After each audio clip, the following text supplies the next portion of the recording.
विद्यार्थी मित्रों, तो आप सभी का स्वागत करते हैं हमारे इस YouTube चैनल यूनिक एकेडमी के अंदर। तो विद्यार्थी मित्रों, आज हम कक्षा 12 विषय अर्थशास्त्र गुजरात बोर्ड पाठ नंबर 3 मुद्रा एवं मुद्रास्फीति के बारे में जानने जा रहे हैं। तो बच्चों, आज का जो हमारा चैप्टर है मुद्रा एवं मुद्रास्फीति, इस चैप्टर में हम मुद्रा के बारे में विस्तार पूर्वक समझेंगे और साथ ही साथ हम इस चैप्टर में मुद्रास्फीति के बारे में भी चर्चा करेंगे। तो बच्चों, हमारे चैनल्स को सब्सक्राइब करना ना भूलें। तो बच्चों, हमारे इस YouTube चैनल यूनिक एकेडमी को सब्सक्राइब करना ना भूलें, क्योंकि ये चैनल आप लोगों के लिए खास करके मैं बनाया हूँ, जिस पर हिंदी माध्यम के बच्चों के लिए सभी विषय मोस्ट ऑफ इकोनॉमिक्स हुआ, BA, account, state, most of सभी विषय कॉमर्स के और प्लस इंग्लिश मीडियम के भी आने वाले समय में मैं इसमें वीडियो डालूंगा। लेकिन फिलहाल करके इसमें ज़्यादा से ज़्यादा आपको हिंदी माध्यम के ही वीडियो मिलेंगे। तो बच्चों, चलो हम इस चैप्टर की करते हैं शुरुआत। तो चैनल्स को सब्सक्राइब करना बिल्कुल ना भूले। तो सबसे पहले बच्चों, हम इस चैप्टर मुद्रा एवं मुद्रास्फीति को चालू करने से पहले बच्चों हम प्रस्तावना के बारे में कुछ जान लेते हैं। चैप्टर का नॉलेज आपको यहीं से मालूम होगा। तो सबसे पहले क्या लिखा है कि प्राचीन समय में मनुष्य अपने पास जो वस्तु और सेवाओं में था, अर्थात प्राचीन समय में मनुष्य के पास जो भी वस्तु और सेवाएं थी, मनुष्य उनके बदले में अपनी अन्य आवश्यकताओं की पूर्ति वस्तु और सेवाओं से ही करता था। अर्थात बच्चों, मैं आपको बता दूं कि प्राचीन समय में मनुष्य के पास जो भी चीज वस्तु और सेवाएं थी, मनुष्य उन्हीं चीज वस्तु और सेवाओं की सहायता से दूसरे चीज वस्तु और सेवाओं की आपूर्ति करता था। अर्थात अगर किसी व्यक्ति के पास गेहूं था तो गेहूं था उसके पास, लेकिन मान लो उसके पास चावल नहीं था, तो गेहूं से ही वो चावल लेता था। अर्थात गेहूं देता था और बदले में क्या लेता था? चावल, यानी वस्तु के बदले में वस्तु। समझ में आ रहा है ना? अर्थात प्राचीन समय में मनुष्य क्या करता था? चीज वस्तु और सेवाओं को देकर चीज वस्तु और सेवाओं की प्राप्ति करता था। क्यों? क्योंकि उस समय मुद्रा की खोज नहीं हुई थी। तो जब मुद्रा की खोज नहीं हुई थी ना, तो चीज वस्तु सेवाओं का ही विनिमय होता था। वस्तु का वस्तु से, सेवा का सेवा से। ठीक है? इस तरह से आज व्यक्ति को आवश्यकताएं संतुष्ट करने के लिए वस्तु और सेवाओं के क्रय हेतु मुद्रा की आवश्यकता पड़ती है। लेकिन बच्चों, एक समय ऐसा था कि मनुष्य की आवश्यकताएं सीमित थी, मर्यादित थी। दूसरे शब्दों में कहे तो मनुष्य की आवश्यकताएं सीमित अर्थात कम थी। लेकिन आज के समय में मनुष्य की आवश्यकताएं बढ़ गई। अर्थात दूसरे शब्दों में कहे तो प्राचीन समय में आवश्यकताएं तो सीमित थी, लेकिन जैसे जैसे देश का विकास होता गया, जनसंख्या बढ़ते गया, वैसे वैसे मानव की आवश्यकता भी बढ़ती गई। और जैसे जैसे मानव की आवश्यकता बढ़ती गई, तो चीज वस्तु और सेवाओं के बदले में चीज वस्तु सेवाओं का जो विनिमय होता था ना, वह असंभव हो गया, मुश्किल में आ गया। तो ऐसे समय पे उस मुश्किल का निपटारा करने के लिए किसी की खोज हुई। अर्थात किसकी खोज हुई? मुद्रा की खोज हुई। ठीक है? भविष्य में जन्म लेने वाली आवश्यकता को संतुष्ट करने के लिए लोग मुद्रा की बचत करते हैं। और आज समझो कि जब मुद्रा आ गया मार्केट में, तो व्यक्ति मुद्रा अर्थात रुपया बेटा। आज वर्तमान भारत क्या, पूरे वर्तमान ब्रह्मांड की बात करते हैं, सब जगह मुद्रा है और हर एक व्यक्ति मुद्रा की बचत करता है। क्यों? क्योंकि पैसा बचा के रखेगा तभी तो भविष्य में चीज वस्तु और सेवाओं का लेन देन कर पाएगा। क्योंकि भविष्य बेटा निश्चित नहीं है। आज कोई वस्तु 5 रुपए की है तो कल वो 5 रुपए की होगी, इस बात की कोई गारंटी नहीं है। भाव क्या होगा? बढ़ेगा।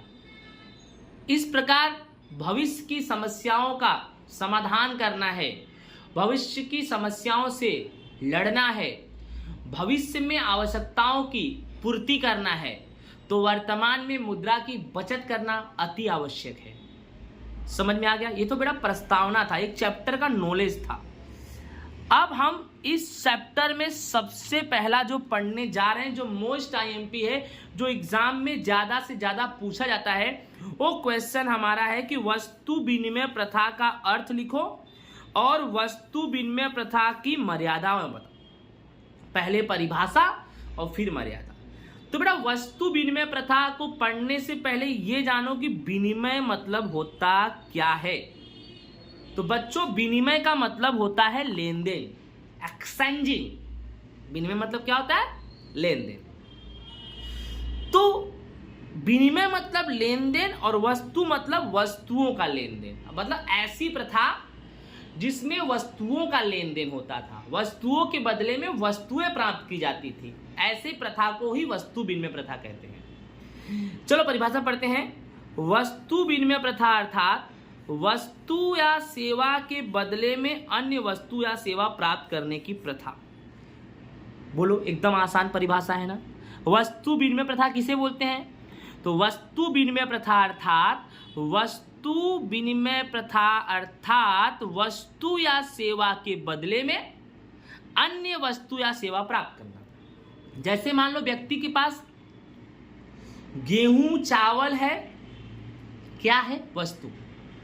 बट व्यक्ति के पास दूध नहीं है, दूध भी क्या है? वस्तु। तो व्यक्ति गेहूं या चावल के बदले में दूध की प्राप्ति करेगा, अर्थात वस्तु या सेवा के बदले में वस्तु सेवा प्राप्त करेगा। उसी प्रथा को बोलते हैं वस्तु विनिमय प्रथा।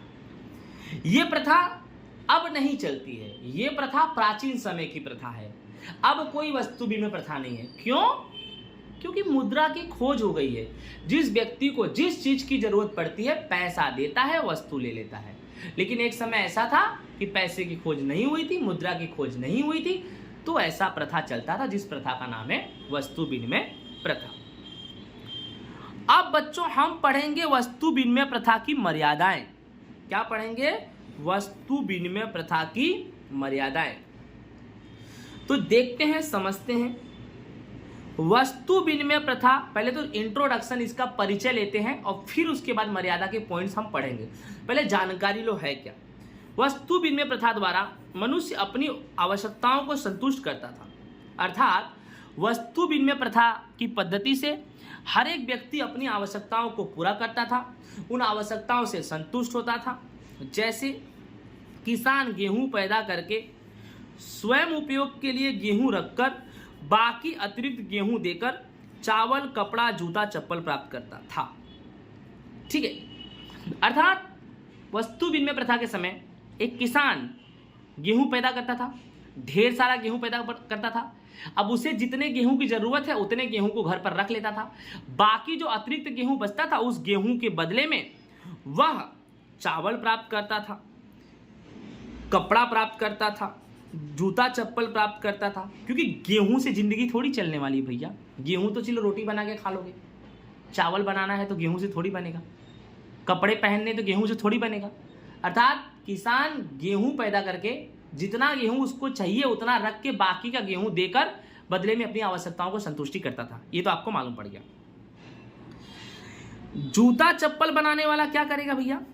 जूता चप्पल बनाने वाला जूता चप्पल के बदले में अनाज, कपड़ा, घी इत्यादि प्राप्त करेगा। अर्थात कोई भी व्यक्ति हो वस्तु सेवा के बदले में वस्तु सेवा ही प्राप्त करेगा। परंतु ये सब चल रहा था, लेकिन एक समय आया कि रुक गया। लिखा भी है, परंतु देश का विकास हुआ, जनसंख्या में वृद्धि हुई, जिसके कारण आवश्यकताओं में भी वृद्धि हुई। तो देश का विकास होने लगा, जनसंख्या बढ़ने लगी, साथ ही साथ मनुष्य की आवश्यकताएं सीमित से असीमित हो गई, अर्थात बढ़ गई। तो वस्तु विनिमय प्रथा भी बंद हो गया कि वस्तु विनिमय प्रथा ढेर सारी आवश्यकताओं की पूर्ति नहीं कर सकता।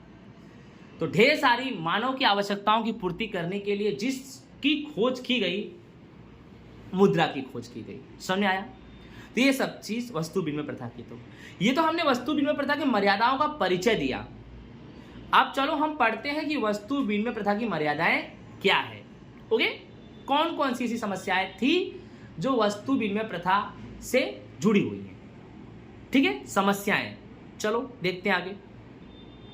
तो विद्यार्थी मित्रों, हम आ गए वस्तु विनिमय प्रथा की मुख्य मर्यादाएं।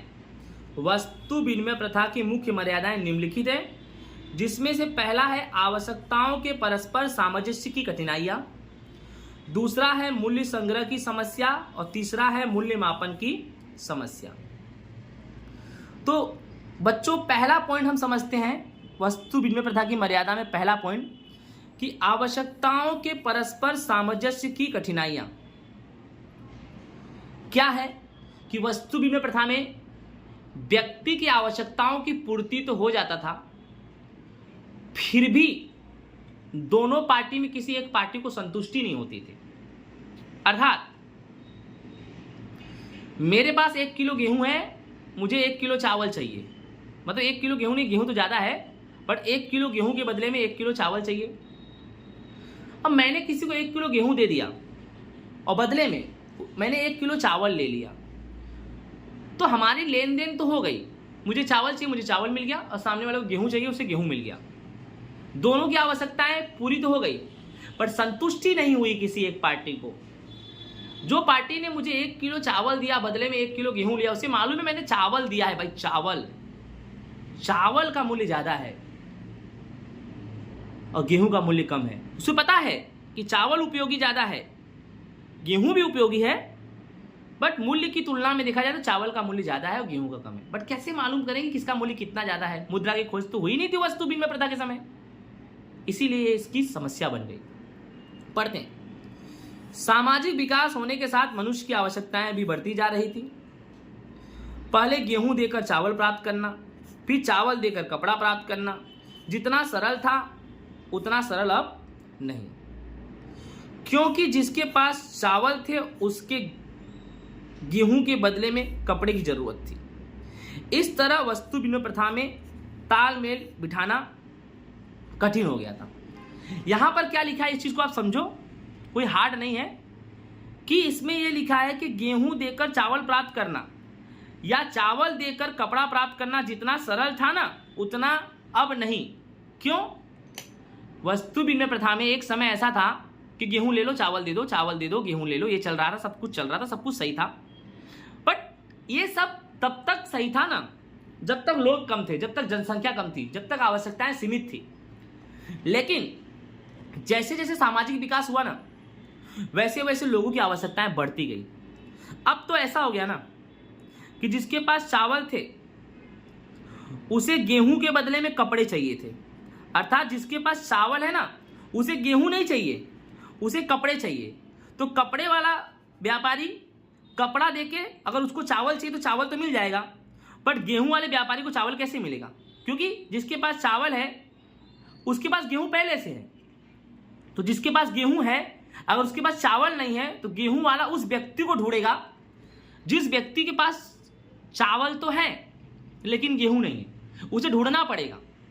और जब तक वो व्यक्ति नहीं मिलेगा जिसके पास चावल तो है गेहूं नहीं है, तब तक अगर मिल गया कि जिसके पास चावल है गेहूं नहीं है तो गेहूं वाले व्यक्ति को चावल चाहिए तो गेहूं देके चावल ले लेगा। लेकिन जिसके पास चावल है उसको कपड़ा चाहिए, गेहूं नहीं चाहिए, तो गेहूं वाला व्यक्ति तो यहां वहां भटकेगा, ढूंढेगा। तो ये समस्या है कि नहीं है? इस तरह वस्तु विनिमय प्रथा में तालमेल बिठाना क्या हो गया था? कठिन। दूसरा उदाहरण ये भी समझ सकते हो कि जूता चप्पल बनाने वाला जूता चप्पल लेके घूम रहा है, उसे चाहिए चावल और घी। क्या चाहिए? चावल और घी।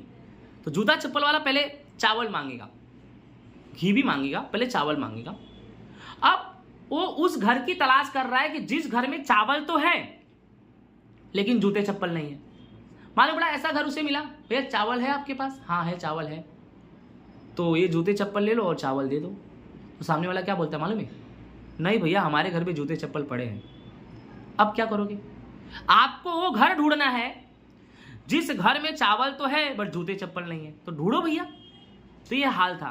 तो समस्याएं थी ना। तो बोलो वस्तु विनिमय प्रथा की मर्यादा में पहली समस्या है आवश्यकताओं के परस्पर सामंजस्य की कठिनाइयां, जो आपको आ गया। दूसरा जो हमारा पॉइंट है ना, मूल्य संग्रह की समस्या। क्या है? मूल्य संग्रह की समस्या।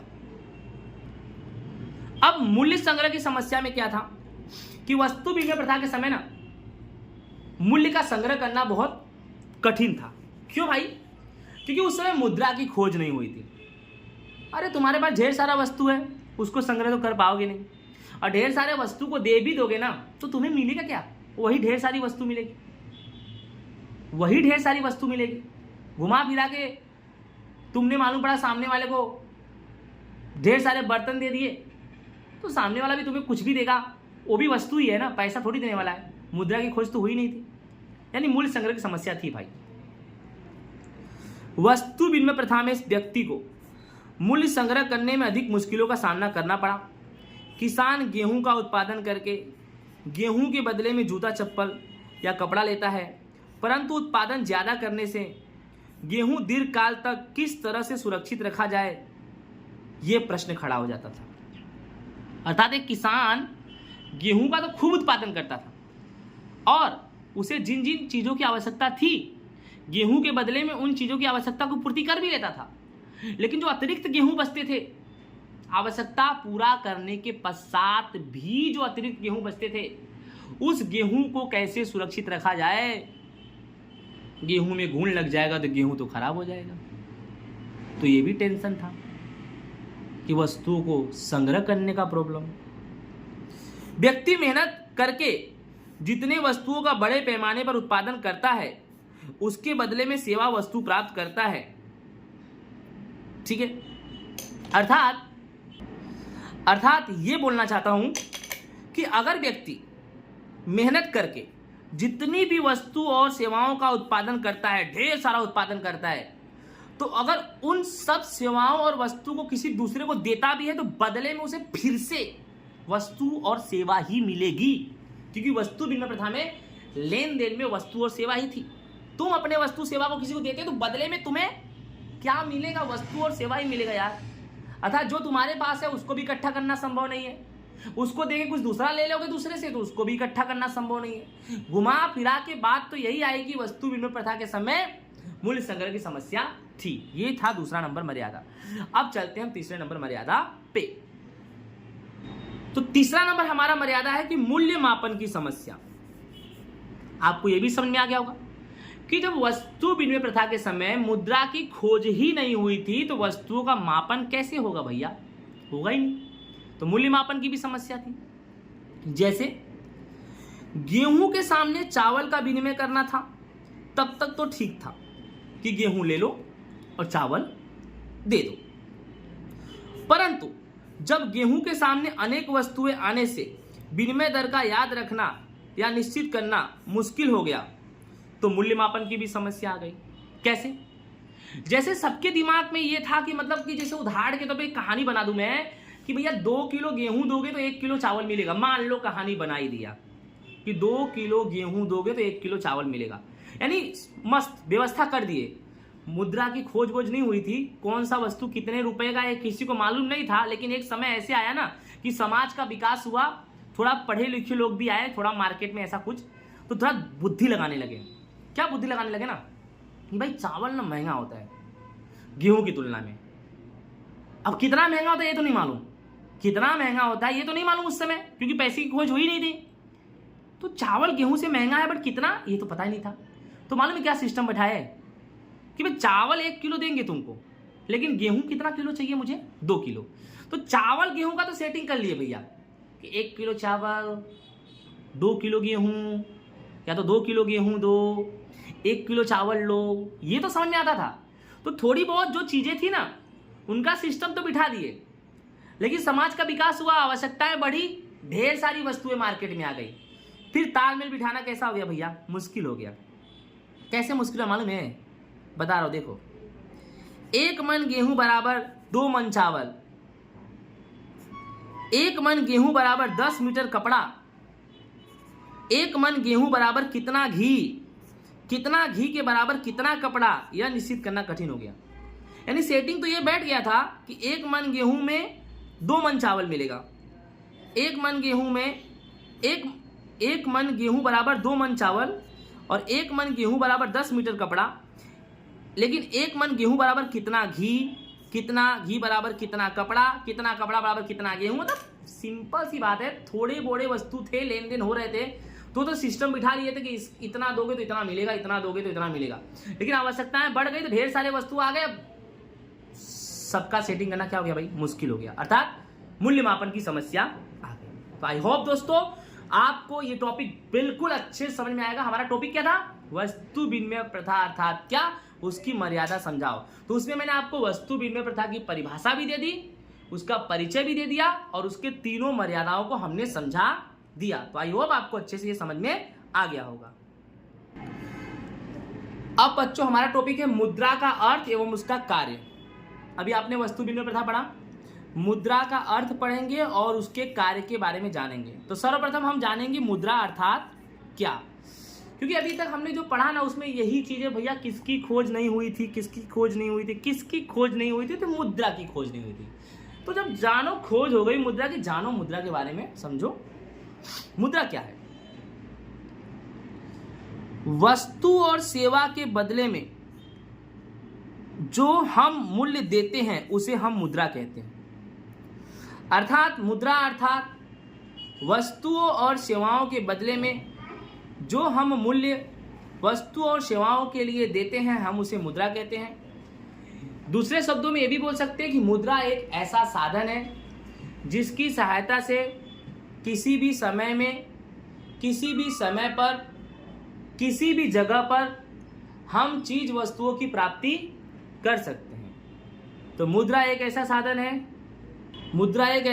है, जिसकी सहायता से हम किसी भी समय, किसी भी जगह चीज वस्तु और सेवाओं की प्राप्ति कर सकते हैं।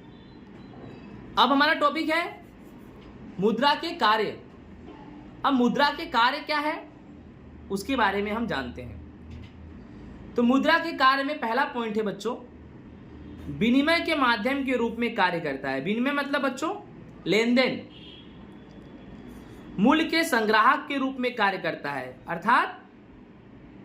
अर्थात मूल्य को अब संग्रह कर सकते हो।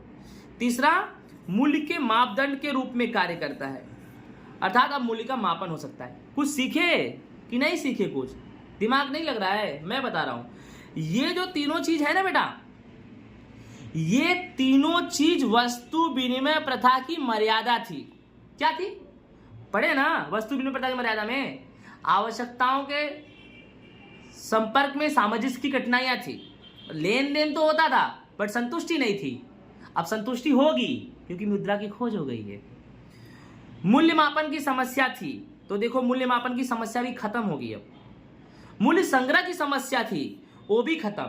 अर्थात मुद्रा की खोज होने से बच्चों वस्तु विनिमय प्रथा की मर्यादाएं क्या हो गई, खत्म हो गई।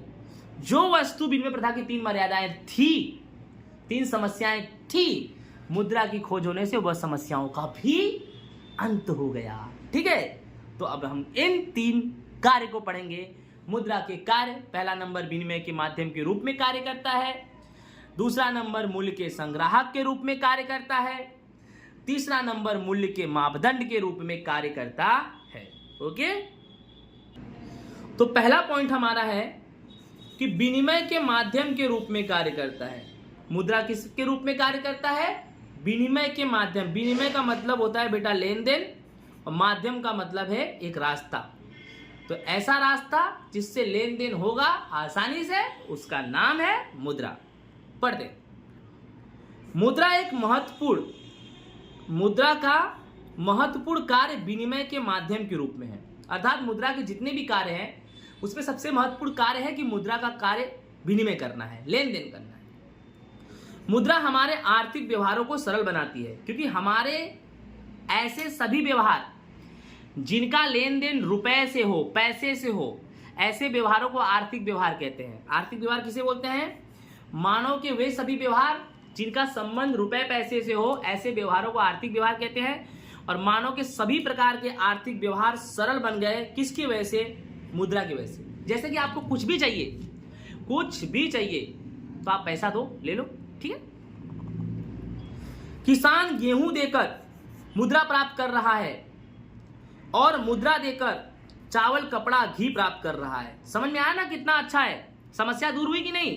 अब किसान के पास पैसा आ गया, क्या आ गया, पैसा। किसान के पास, वही किसान की बात कर रहा हूं जिस किसान के पास ढेर सारा गेहूं था, क्या करेगा, कहां रखा गेहूं को। अब वही किसान गेहूं को बेच दिया और क्या प्राप्त कर लिया, मुद्रा। फिर उस मुद्रा से चावल खरीद लिया, कपड़ा खरीद लिया, घी खरीद लिया। नहीं, एक समय था ना, गेहूं लेके घूमो, कि जिसके पास गेहूं नहीं है चावल है, या जिसके पास गेहूं नहीं है कपड़ा है, या जिसके पास गेहूं नहीं है घी है। अब नहीं घूमने का, ढूंढने का, अब तो गेहूं को बेच ही देने का। और जो पैसा मिले डायरेक्टली चावल की दुकान पे, कपड़े की दुकान में, घी की दुकान में चले जाओ, पैसा दो और खरीद लो। आसान हुआ कि नहीं आसान हुआ, समझ तो आ रहा होगा ना भाई, अच्छे समझा रहा हूं ना।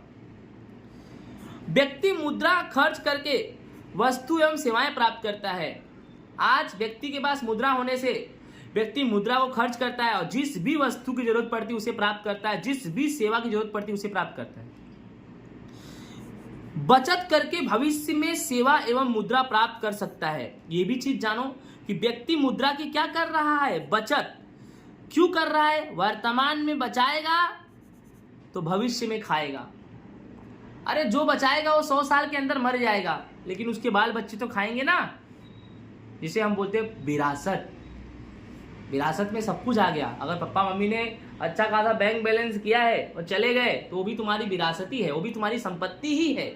समझ में आ रहा है कि नहीं आ रहा है, तो समझ में आ गया कि नहीं आ गया। अब हम पढ़ते हैं दूसरा वाला कार्य,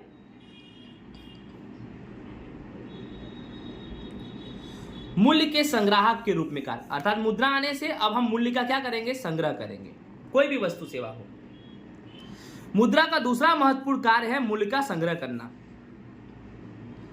व्यक्ति मुद्रा देकर वस्तु या सेवा प्राप्त करता है, परंतु भविष्य में भी वस्तु या सेवा प्राप्त करने के लिए उसे मुद्रा को क्या करना पड़ता है, संग्रह करना पड़ता है। और व्यक्ति आसानी से मुद्रा को क्या कर ले रहा है, संग्रह कर ले रहा है, कमा रहा है, बचा रहा है और बैंक में भरते जा रहा है। तो मुद्रा का क्या कर रहा है, संग्रह।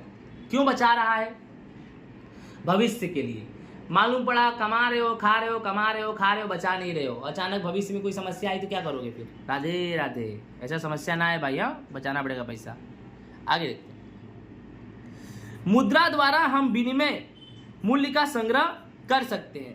अर्थात मुद्रा की सहायता से हम किसी भी तरह से मूल्य का क्या कर सकते हैं, विनिमय कर सकते हैं। समझ में आ रहा है।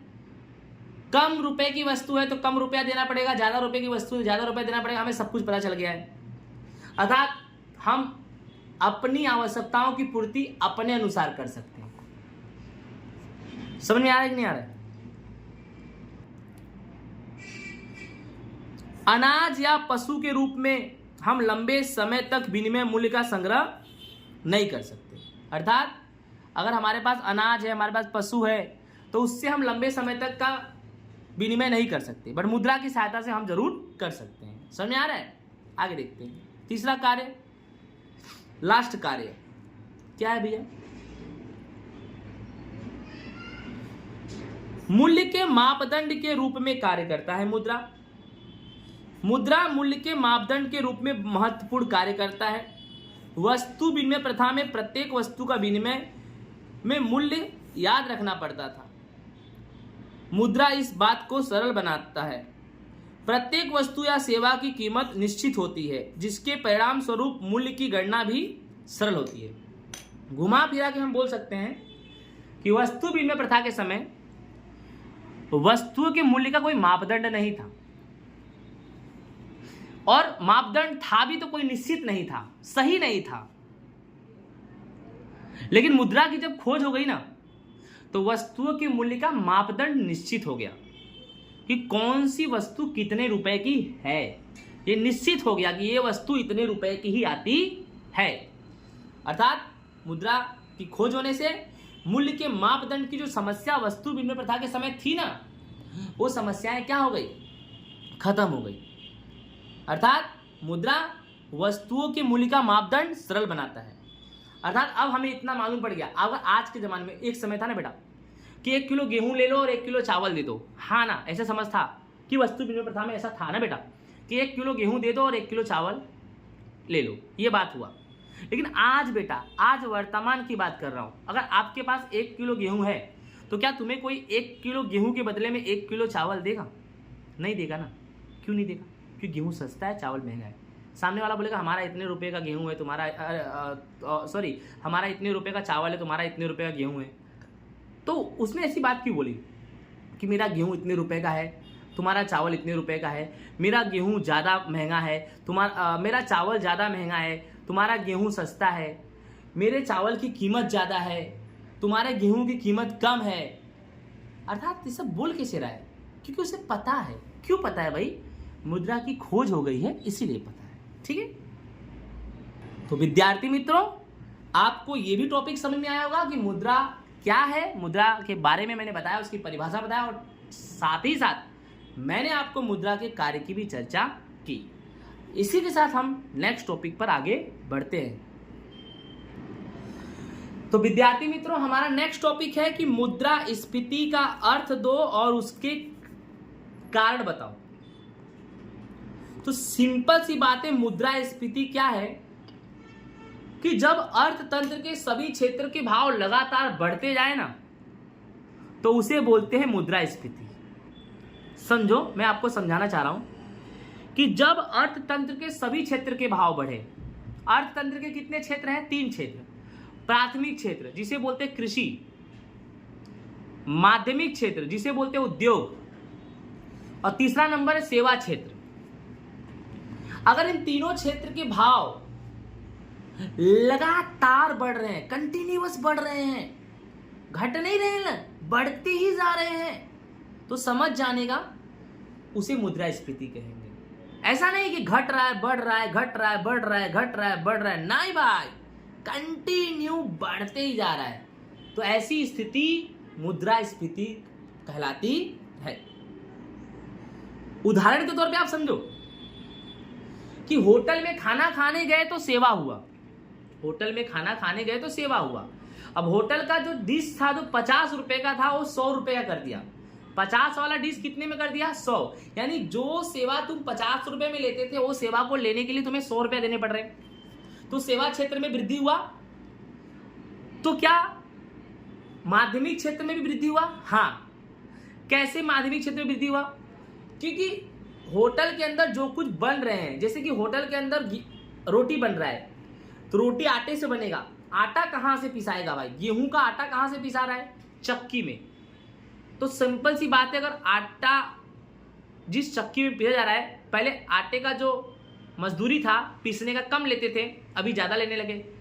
लाइट बिल पहले कम आता था, अभी ज़्यादा आने लगा। पैकिंग का चार्ज एक समय था कम होता था, अभी ज़्यादा होने लगा। ट्रांसपोर्टेशन चार्ज एक समय था कम होता था, अभी ज़्यादा होने लगा। यानी होटल में आटा पहुँच तो रहा है, कैसे पहुँच रहा है? आटा पिसाएगा, लाइट बिल जाएगा उसका, पैकिंग होगी उसका, ब्रांडिंग दी जाएगी उसका, स्टोर करके उसको रखेंगे आटे को, ट्रांसपोर्टेशन चार्ज लेंगे जब एक जगह से दूसरी जगह पहुंचाएंगे। यानी घुमा फिरा के होटल वाला आटा मंगा रहा है तो उसके पीछे बहुत सारे चार्ज भी भर रहा है। तो उसने रोटी का भाव बढ़ा दिया। अब आटा कहां से आया? गेहूं से, तो गेहूं का भी भाव बढ़ गया।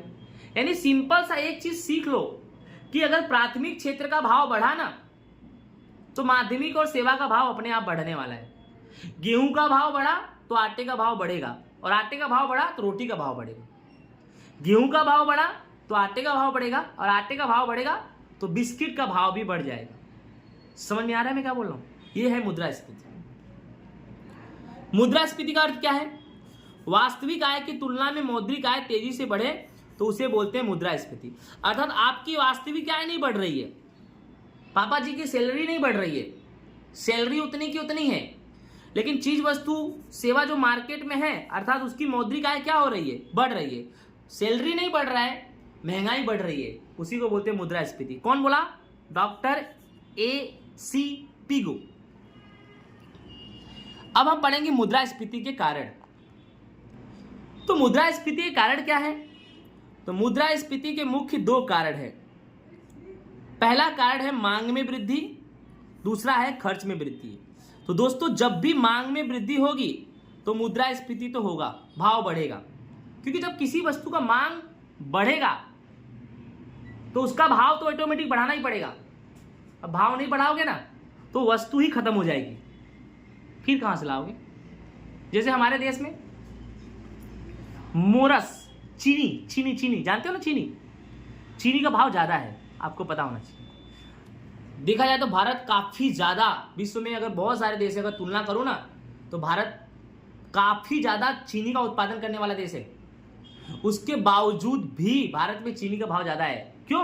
क्योंकि चीनी का डिमांड ज्यादा है, चीनी का मांग ज्यादा है। चाय बनाने के लिए चीनी, शरबत बनाने के लिए चीनी चाहिए, मिठाई बनाने के लिए चीनी चाहिए। तो इतना ज्यादा मांग है ना, इसलिए चीनी का भाव ज्यादा है। नहीं तो कम कर देंगे ना तो लोग पानी पीना छोड़ देंगे भाई, शरबत ही पीना चालू कर देंगे। इसीलिए तो जब किसी भी वस्तु के मांग में वृद्धि होती है ना तो मुद्रास्फीति तो होगी, और जब खर्च में वृद्धि आएगी ना बेटा तो भी मुद्रास्फीति होगी। क्यों? सरकार को ब्रिज बनवाना है, सरकार को होटल बनवाना है, सरकार को स्कूल बनवाना है, सरकार को अपने सरकारी संस्थान बनवाने हैं, सरकार को गार्डन बनवाना है, सरकार को तालावड़ी बनवाना है, तो सरकार को मेट्रो चालू करवाना है, तो सरकार को ये सब जो खर्च करना है, तो ये सब खर्च सरकार कहां से करेगी? हम ही से लेगी ना। हमसे टैक्स ले ली और उसी को यूज कर ली। अब उसको ऐसा लग रहा है कि टैक्स से काम चल नहीं रहा है, टैक्स से उतना पैसा नहीं आ रहा है जितना पैसा हमें चाहिए, तो क्या करेंगे? दूसरे चीज वस्तु का भाव बढ़ा देंगे, टैक्स से भी पैसा मिल जाएगा, और दूसरे चीज वस्तु का भाव बढ़ाएंगे, उससे भी पैसा मिल जाएगा। इतना पैसा मिल जाएगा कि उनका काम हो जाएगा, तो घुमा फिरा के सब बढ़ी तो रहा है। इसी को बोलते हैं मुद्रास्फीति। तो दो ही कारण है, मांग में वृद्धि और खर्च में वृद्धि। तो सबसे पहले हम किसके बारे में पढ़ेंगे? मांग में वृद्धि पढ़ेंगे। अब मांग में वृद्धि में क्या है? पहला, मुद्रा की आपूर्ति में वृद्धि, दूसरा सरकार के सार्वजनिक खर्च में वृद्धि, और तीसरा जनसंख्या वृद्धि। अर्थात मांग की वृद्धि में तीन है। इन तीनों को हम अब समझेंगे। क्या है पहला पॉइंट? मुद्रा की आपूर्ति में वृद्धि, दूसरा पॉइंट सरकार के सार्वजनिक खर्च में वृद्धि, तीसरा पॉइंट जनसंख्या वृद्धि। ओके, तो चलो बच्चों पढ़ते हैं। पहला, मुद्रा की आपूर्ति में वृद्धि। देश में मुद्रा की आपूर्ति बढ़ने से लोगों की मौद्रिक आय बढ़ती है। अर्थात बच्चों, जब देश में मुद्रा का प्रमाण बढ़ेगा, ज्यादा आरबीआई पैसा छाप देती है, तब आरबीआई जब पैसा ज्यादा छाप देती है तो खूब लोगों को सैलरी मिलने लगता है, वेतन रोजगार मिलने लगता है, और लोगों के पास खूब पैसा होता है और लोगों की आय बढ़ जाती है। फिर आरबीआई की नजर लग जाती है। ठीक है, अर्थात जब सबके पापा के जेब में खूब पैसे हैं, अच्छा खासा सबके जेब में मुद्रा पड़ा है, तो आरबीआई की नजर लग जाती है। आरबीआई चाहता भाई आने दो सबको, बैंक में आने दो। नहीं, हम बैंक में पैसा नहीं डालेंगे। कैसे नहीं डालोगे? जबरदस्ती आ जाएगा। कैसे मालूम है? 5 रुपए की वस्तु 10 रुपए कर देंगे, तो जो 5 रुपए की वस्तु 5 में खरीदते हैं तो 10 में खरीदोगे, तो ऑटोमेटिक। समझ में आ रहा है? दिमाग में तरीका होता है आरबीआई का। आय बढ़ने से लोगों की मांग में क्या होगी? वृद्धि होगी। दूसरा तरीका भी जानता हूं, लोगों के पास अगर अच्छे खासे पैसे हैं, लोगों का आय बढ़ेगा, तो लोग अलग अलग वस्तुओं की मांग में क्या करेंगे? वृद्धि करेंगे। कम पैसा रहेगा तो कम मांग करेंगे, और ज्यादा पैसा हो जाएगा तो क्या करेंगे? ज्यादा मांग करेंगे।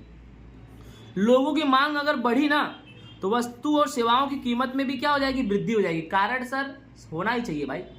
मांग बढ़ेगा तो वस्तु और सेवा का भाव बढ़ेगा। अगर नहीं बढ़ा ना तो मांग इतना होगा ना, भारत में जनसंख्या की दृष्टि पहले नंबर पर आता भैया, इतना ज्यादा मांग कर लेंगे ना कि वस्तु ही खत्म हो जाएगी। 1 साल के बाद मालूम पड़ा दूसरे साल में वस्तु ही नहीं है, पैसा लेके क्या करोगे? घूमोगे? ये ऐसा देश है भाई। इसीलिए क्या होता है कि जैसे ही कोई भी चीज वस्तु का मांग बढ़ता है, वैसे उसकी कीमत में क्या कर देंगे? वृद्धि। और चीज वस्तु का मांग कब बढ़ेगा? जब लोगों के पास पैसा होगा, जिससे हम बोल सकते हैं कि मुद्रास्फीति सर्जित होती है। ऑब्वियसली होती है।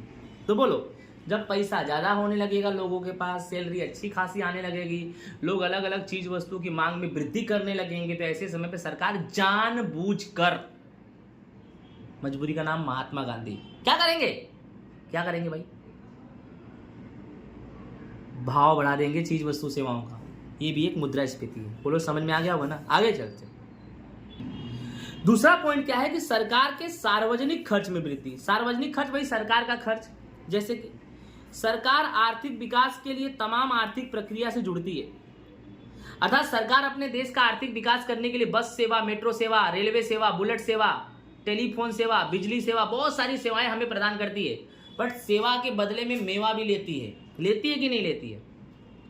तो जब सेवा चालू करेगी तो उसमें एक बहुत बड़े पैमाने पे खर्च करना पड़ता है। उदाहरण के तौर पे जैसे गुजरात सरकार में स्टेडियम बना अच्छा खासा, मेट्रो बना अच्छा खासा, बुलेट ट्रेन चल रहा है, मतलब प्रोजेक्ट चल रहा है, सरदार पटेल की मूर्ति बना दी है, विश्व में सबसे पहले नंबर की मूर्ति इतनी ऊंची है। तो इतना बड़ा बड़ा प्रोजेक्ट गुजरात में बनाए ना, तो खूब खर्चा हुआ है भैया, जम के खर्चा हुआ है।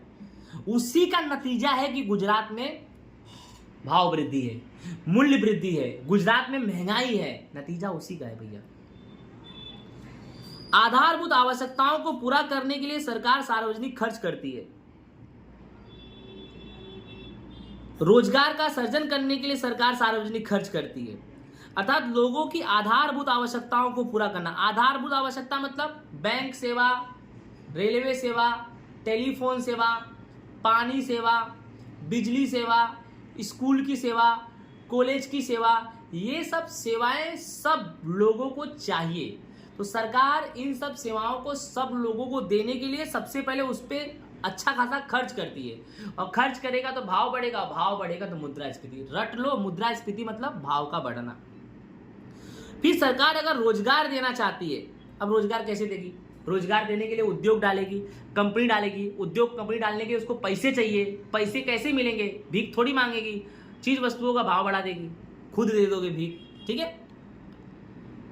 इस तरह से होता है, जिससे देश का मुद्रा की पूर्ति बढ़ती है। घुमा फिरा के आप समझ जाओ, जब जब सरकार अपने सरकारी इकाइयों के प्रति, देश के प्रति, रोजगार के प्रति, देश का विकास करने के प्रति जब जब सार्वजनिक खर्च में वृद्धि करती है, तब तब मुद्रास्फीति सर्जित होती है, वस्तु के भाव बढ़ेंगे, ठीक है। उसके बाद ये तो नेचुरल है भैया, नेचुरल है, ये कोई नहीं करता, ये हम ही कर देते हैं। जनसंख्या वृद्धि। भारत में प्रतिवर्ष 2% की दर से जनसंख्या वृद्धि हो रही है, काफी तेजी से। नंबर 1 पर आ गया भैया। चाइना नंबर 1 पर था ना, वो भी पीछे हो गया। अब कौन आ गया भाई? भारत, महान देश है। सतत बढ़ती आबादी दैनिक उपयोग की चीज वस्तुओं की मांग में वृद्धि करती है। आप ही मुझे बताओ, जैसे जैसे देश में जनसंख्या बढ़ेगा, वैसे वैसे चीज वस्तु और सेवाओं का मांग भी बढ़ेगा। अब बात यहां पे आके नड़ रही है कि चीज वस्तु सेवाओं की आपूर्ति कम है, उसकी तुलना में उस चीज वस्तु सेवाओं का मांग ज्यादा है। तो कम आपूर्ति की तुलना में मांग ज्यादा है, वस्तु कम है, खरीदने वाले ज्यादा है।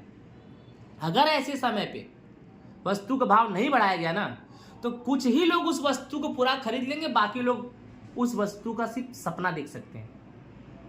समझ में आ रहा है? इसीलिए वस्तुओं के भाव में इतना वृद्धि हो जाती है कि सब लोग खरीदे, थोड़ा थोड़ा खरीदे, सबका काम चलना चाहिए। लेकिन घुमा फिरा के टॉपिक कहां पे आ गई? बढ़ने के, भाव बढ़े तो मुद्रास्फीति। बढ़ती आबादी की मांग में वृद्धि होने से भाव स्तर में वृद्धि होती है। इतना बड़ा देश, इतनी बड़ी जनसंख्या वाला देश जब वस्तुओं की मांग में वृद्धि करेगा तो मुद्रास्फीति तो होगी, भाव तो बढ़ेगा ही बढ़ेगा। ये था हमारा मांग में वृद्धि। मांग में वृद्धि में 3 पॉइंट हमने समझा दिया। दूसरा पॉइंट हमारा है खर्च में वृद्धि। तो खर्च की वृद्धि में कोई पॉइंट्स नहीं है दोस्तों।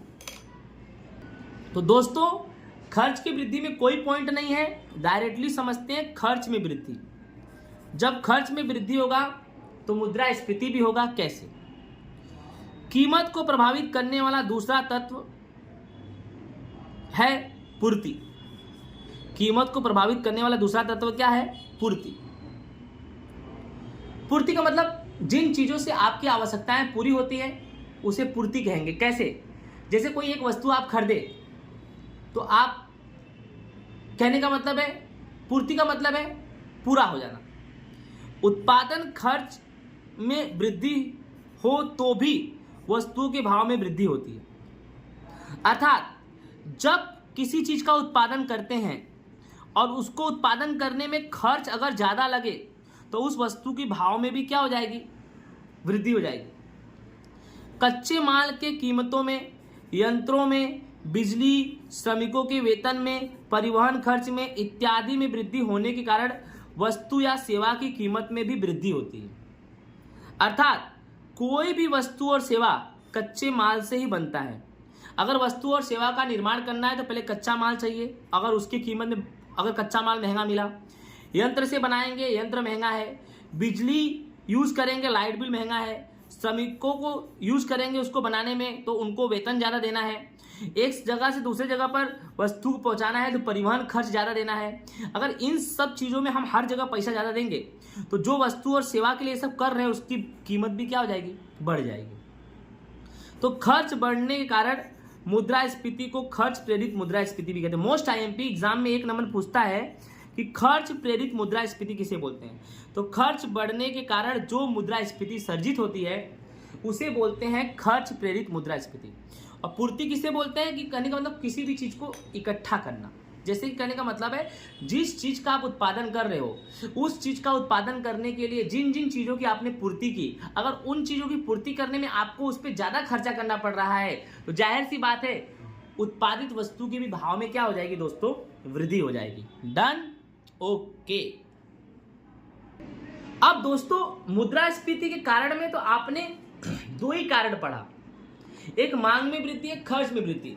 तो रियल में देखा जाए तो मुद्रास्फीति के 2 ही कारण है, एक खर्च में वृद्धि और एक मांग में वृद्धि। लेकिन उसके अलावा भी आपकी बुक में अन्य कारण दिया है, उसके बारे में पढ़ना बहुत जरूरी है। अगर एग्जाम में आएगा तो क्या करोगे। तो मुद्रास्फीति के मूल कारण तो 2 ही है, मांग में वृद्धि और खर्च में वृद्धि। परंतु व्यवहार में भाव स्तर बढ़ने के लिए कुछ अन्य तत्व भी जिम्मेदार हैं। वो अन्य तत्वों को ही अन्य कारण बोलेंगे। ऐसे कौन से अन्य तत्व है जो मुद्रास्फीति को सर्जित करते हैं। पहला पॉइंट है कर नीति। इंडिया गवर्नमेंट, भारत सरकार की जो कर नीति है, टैक्स पॉलिसी है, उसके हिसाब से भी भाव बढ़ते हैं। आयातित वस्तु की कीमत में वृद्धि, अर्थात अपना देश जिन वस्तुओं को दूसरे देश से मंगा रहा है, अगर वो वस्तु दूसरा देश ही अपने देश को महंगा दे तो इंडिया वाले अपने देश को वो वस्तु तो जाहिर सी बात है महंगा ही देंगे। अभाव यानी कमी, जब जब किसी चीज की कमी हो जाती है हमारे देश में तो सिंपल सी बात है, कमी हो गई मतलब वो चीज घट गया, वो चीज कम है बट उसका मांग ज्यादा है तो भाव तो बढ़ ही जाएगा। चलो समझते हैं कर नीति क्या है। सरकार जब कर नीति का दर बढ़ाती है तो चीज, वस्तु और सेवा की कीमत में भी वृद्धि, अर्थात सरकार जब अपना टैक्स बढ़ाती है, जीएसटी, अलग अलग चीज वस्तु सेवाओं पर जो सरकार टैक्स लेती है, अगर उन चीज वस्तु सेवाओं पर टैक्स बढ़ा देगी तो वो चीज वस्तु सेवाओं का भाव अपने आप क्या हो जाएगा, ज्यादा। कि बेचने वाला जब ज्यादा टैक्स भरेगा, कब ज्यादा टैक्स भरेगा, जब तुमसे ज्यादा लेगा तभी तो भरेगा। नेक्स्ट, आयातित वस्तु की कीमत में वृद्धि। आयात यानी खरीदना। भारत में पेट्रोलियम उत्पादों का 70% जितना पेट्रोलियम की आपूर्ति आयात द्वारा होता है, अर्थात भारत 70% पेट्रोल खरीदता है दूसरे देश से। ठीक है। पेट्रोल डीजल ऐसी वस्तु है कि उसके भाव में वृद्धि होने से चीज वस्तुओं के भाव में भी क्या होती है, वृद्धि। ये बहुत ही आईएमपी है बच्चों, कभी भी दिमाग लगाना, कभी भी अपने देश में अगर पेट्रोल डीजल का भाव अगर बढ़ रहा है तो समझ जाना उसका असर दूसरे चीज वस्तुओं पर भी हो जाएगा। मतलब नहीं समझ रहे हो आप कि अगर पेट्रोल डीजल का भाव अगर भारत देश में बढ़ रहा है, इसका मतलब भारत देश को जो 70% पेट्रोल डीजल खरीदना होता है उसका भाव ज्यादा हो गया, यानी भारत सरकार दूसरे देश को पेट्रोल डीजल खरीदने के लिए ज्यादा पैसा दे रही है, तब तुम्हें ज्यादा में बेच रही है। ठीक है। इस प्रकार से हम बोल सकते हैं भारत हर उन चीजों को जो दूसरे देश से अपने देश में मंगाती है, अगर उसके पीछे ज्यादा खर्चा कर रही है पहले की अपेक्षा, तो भाव भी पहले की अपेक्षा क्या हो जाएगा, बढ़ जाएगा। नेक्स्ट हमारा टॉपिक है अभाव, यानी किसी भी चीज की कमी हो जाना।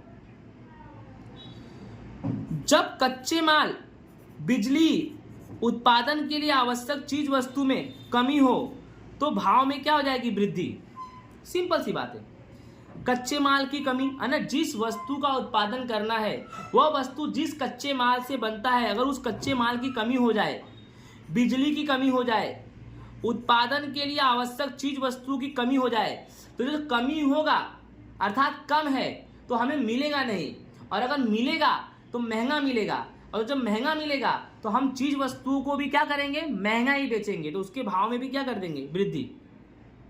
उदाहरण के तौर पे पनीर बनाना है, क्या बनाना है, पनीर। अब मान लो बड़ा दूध की कमी हो गई, दूध की क्या हो गई, कमी, तो कहीं ना कहीं से तो दूध लाएंगे, लेकिन पहले जो दूध लाते थे जितने रुपए में उतने रुपए में मिलेगा नहीं, महंगा मिलेगा, तो पनीर भी क्या होगा, महंगा। तो आप सोचोगे यार पहले सस्ता मिलता था अभी महंगा क्यों मिलने लगा। सिंपल सी बात है, पहले पनीर सस्ता मिलता था तो दूध का प्रमाण इंडिया में ज़्यादा था, जानवर ज़्यादा थे, किसान जानवर ज़्यादा पालते थे, और आज जानवरों की संख्या कम हो गई, किसान जानवर कम पाल रहे हैं, आधे ज़्यादा किसान तो शहर में आके नौकरी कर रहे हैं, तो जानवर की संख्या कम होगी तो दूध तो कम ही आएगा। अब दूध कम तो दूध का भाव ज़्यादा, क्योंकि अभाव हो गई ना, कमी हो गई ना दूध की, अब उसका भाव ज़्यादा, तो दूध से बनने वाली हर एक वस्तु का भाव क्या हो जाएगा दोस्तों, ज़्यादा हो जाएगा। दोस्तों आई होप आपको ये भी समझ में आया होगा, ठीक है। अब आगे चलते हैं नेक्स्ट टॉपिक। दोस्तों ये हमारा चैप्टर का लास्ट टॉपिक है, जिसका नाम है मुद्रास्फीति के लक्षण समझाओ। तो मुद्रास्फीति क्या है आपको पहले मालूम है। मुद्रास्फीति अर्थात जब अर्थतंत्र के सभी क्षेत्रों के भाव लगातार बढ़े, ऐसी स्थिति को मुद्रास्फीति कहते हैं। पहला, भाव स्तर में निरंतर वृद्धि होती है, यानी जब मुद्रास्फीति आती है तो जो भाव स्तर लगातार कंटिन्यू बढ़ता है। अर्थतंत्र के सभी क्षेत्रों के भाव बढ़ते हैं, अर्थात जब मुद्रास्फीति आती है ना तो प्राथमिक क्षेत्र यानी कृषि क्षेत्र का भी भाव बढ़ेगा, माध्यमिक क्षेत्र यानी उद्योग क्षेत्र का भी भाव बढ़ेगा, सेवा क्षेत्र का भी भाव बढ़ेगा। अर्थात गेहूं का भाव बढ़ेगा तो आटा का भाव बढ़ेगा, आटा का भाव बढ़ेगा तो आटा से बनने वाली हर वस्तु का भाव बढ़ेगा। मुद्रा का मूल्य घट जाता है, यस, मुद्रास्फीति बढ़ेगा तो मुद्रा का मूल्य कैसे घटेगा। पहले तुम्हारे पास 10 रुपया था, 10 रुपये में दो, अगर मान लो 10 रुपये में कोई 2 बिस्किट खरीद रहे हो, मतलब 2 पैकेट बिस्किट, 10 रुपये में कोई भी मान लो 2 पैकेट बिस्किट खरीद रहे हो, और अचानक ऐसा समय आ जाएगा कि 10 रुपये में एक ही पैकेट बिस्किट मिलेगा, अर्थात जो 5 रुपये का एक पैकेट बिस्किट खरीदते थे वही बिस्किट 10 रुपये में एक पैकेट हो जाएगा। तो सिंपल सी बात है, 10 रुपये में जाके जो दो पैकेट बिस्किट लेके आते थे, अब वो 10 रुपये में 2 पैकेट नहीं लाओगे, 20 रुपये में 2 पैकेट मिलेगा। अर्थात जिसको खरीदने के लिए 10 रुपया निकालते थे उसको खरीदने के लिए 20 रुपया निकालोगे, यानी आपके जेब का पैसा घट रहा है कि बढ़ रहा है, घट रहा है, यानी जहां 10 निकलता था ना वहां 20 निकलेगा, तो मुद्रा का मूल्य घट जाएगा, यानी 10 रुपये की वस्तु 20 रुपये में हो जाएगी। रोजगार की स्थिति के बाद बढ़ता भाव स्तर मुद्रास्फीति। रोजगार की स्थिति का मतलब है देश में अच्छा खासा रोजगार मिल रहा है, सब लोग काम पे जा रहे हैं, हंस रहे हैं, सब लोग अच्छे खासे, जिंदगी मस्त है सबकी, सब लोग कमा रहे हैं, सबको अच्छा खासा सैलरी मिल रहा है, घुमा फिरा के देखा जाए सब मस्त है, और सब मस्त है इसका मतलब फिर मांग में वृद्धि हो जाएगी, हमको ये चाहिए, हमको वो चाहिए, पैसा है ना सबके पास, तो भाव तो बढ़ेगा ना। सरकार सब्सिडी के द्वारा भाव स्तर को दबा के रखी हो तो भाव न बढ़ने के बावजूद भी मुद्रास्फीति होती है। सरकार अलग अलग चीजों पे सब्सिडी देती है, सरकार कभी किसी कुछ देती नहीं भाई, ये नियम है यार, वो कुछ देती है ना तो बदले में बहुत कुछ ले लेती है, अपने को पता ही नहीं चलता। पढ़े लिखे लोग हो तो उनको मालूम पड़े। अब तुम ही देखो ना इसमें कि सरकार सब्सिडी देती है बहुत चीज़ों पे, गैस पे सब्सिडी देती है, अलग अलग चीज़ों पे, मकान खरीदो तो उस पर सब्सिडी देती है, इसका मतलब सरकार फायदा दे रही है, तो घुमा फिरा के चीज वस्तु का भाव बढ़ा के वो ले भी ले रही है ना। यानी सिंपल सी बात है, सरकार तुमको 2 रुपया देना चाहेगी ना तो 4 रुपये तो कमाएगी, तुमसे ही 4 कमाएगी, फिर 2 रुपये दे देगी। अपने जेब से सरकार कहाँ देगी यार, अपने जेब से कहाँ कोई पैसा देगा, देश का पैसा ही देश में बढ़ता है, हम जो टैक्स भरते हैं उसी से हमारा देश चलता है, तो घुमा फिरा के यही सब चीज़। तो मुद्रास्फीति के लक्षण आप जान गए, भाव स्तर में निरंतर वृद्धि होती है, अर्थतंत्र के सभी क्षेत्रों के भाव बढ़ते हैं, मुद्रा का मूल्य घटता जाता है, रोजगार की स्थिति के बाद बढ़ता भाव स्तर मुद्रास्फीति है, सरकार अगर सब्सिडी दे रही है तो भाव स्तर को दबाकर रखी हो तो भाव न बढ़ने के बावजूद भी मुद्रास्फीति हो जाती है, अर्थात भाव नहीं बढ़ाना है फिर भी सरकार बढ़ा देगी। उसे ऐसा लगता है कि अभी मालूम पड़ा कि वृद्धा पेंशन योजना चालू हो गया, अब वृद्धा पेंशन योजना एक समय था कि चल रहा था, फिर अचानक बीच में बंद हो गया, अब फिर से चालू कर दिया, तो कहाँ से सरकार पैसा देगी। सरकार के पास हजारों स्कीम है, हजारों स्कीमें, पूरे देश में हजारों स्कीम है। अब हजारों स्कीम के पीछे सरकार को पैसा खर्चा करना है, कहाँ से खर्चा करेगी, हम ही लोग से लेगी ना, अलग अलग माध्यम से लेगी, अपने को मालूम ही नहीं पड़ता है। लाइट बिल बढ़ा देगी, टैक्स बिल बढ़ा देगी, सब चीज़ का भाव बढ़ा दी, हमें लगता है लाइट बिल का भाव बढ़ गया हमें लगता है टैक्स बिल का भाव बढ़ेगा, और 5-6 चीज़ों का भाव बढ़ा के एक्स्ट्रा जो कमाएगी ना, उसी से अपनी योजनाओं को क्या करेगी, चलाएगी। ठीक है, तो इसी के साथ दोस्तों कक्षा 12 विषय अर्थशास्त्र चैप्टर नंबर 3 हमारा होता है पूरा। तो दोस्तों आई होप आपको अच्छे से समझ में आया होगा, तो चैनल्स को सब्सक्राइब करना ना भूलें। इसी के साथ जय हिंद, राधे राधे। नेक्स्ट चैप्टर में हम फिर मिलेंगे।